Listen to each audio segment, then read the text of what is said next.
Is alles naar wens verlopen? Ja, tot nu toe wel. Het gaat allemaal prima. Dus ik ben 19 deelnemers vandaag.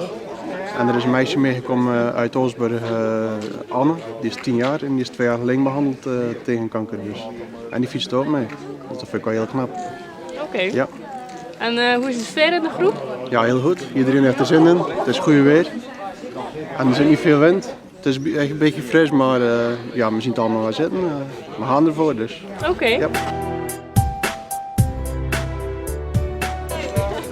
Ja, die is jarig vandaag. Het is allemaal hier voor de piep. Waarom fiets je mee naar Gent? Sowieso voor de kankerpatiëntjes en ja, omdat ik het leuk vind. En waarom vind je het leuk om mee te doen? Ik ben buiten en het is gezond. En denk je dat je het volhoudt helemaal tot Ik knokken? denk het wel. Moet wel lukken. Heb je getraind? Nee. Nee, je gaat het gewoon zomaar doen? Ja. Oké.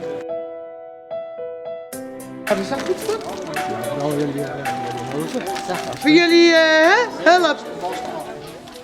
Dat jullie wel verdiend hoor.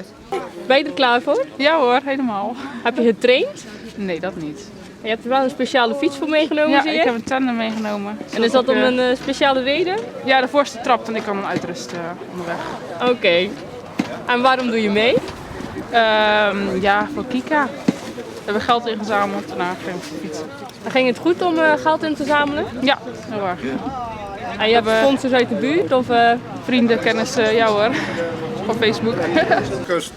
Ja, dat vroeg mij eigenlijk ook af, maar... Dankjewel hè. En succes.